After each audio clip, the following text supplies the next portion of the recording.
In today's video, I'm going to teach you how to set aspect ratios in Webflow. This is a handy technique to ensure your elements such as div blocks, images, or videos maintain a consistent and proportional look across different devices and screen sizes. So whether you're polishing up your design skills or just getting started with Webflow, this guide is here to help you navigate this process smoothly. Let's dive right in by opening your project in Webflow. Having your project file open is the first crucial step because it provides you with the workspace you'll be working on.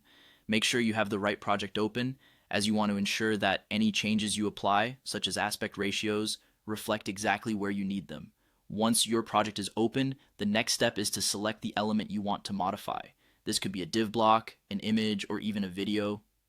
Finding and clicking on the right element is essential because the aspect ratio settings you are about to apply will only affect the selected item. Take your time to navigate through your project elements. A tip here is to use the Navigator tool, which can help you locate elements quickly and accurately. With your element selected, look towards the style panel located on the right side of your Webflow workspace. This is where you will find all the styling options for your element. Scroll down until you come across the size section. Here is where you'll find a little icon that says more size options. Go ahead and click on that. This step is critical as it unlocks additional settings, allowing you to adjust the aspect ratio of your selected element.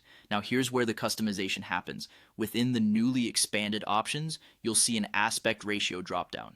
This function allows you to set the appropriate aspect ratio for your element. Ratios like 16.9 for those cinematic effects, 1.1 for a perfect square look, or 4:3 if you're looking for something more traditional. Select the aspect ratio that best fits your design needs and aligns with your overall layout vision. And there you have it. By following these steps, you've now set an aspect ratio for an element within your Webflow project. This neat feature helps in ensuring that your designs are responsive and consistently stylish across different platforms.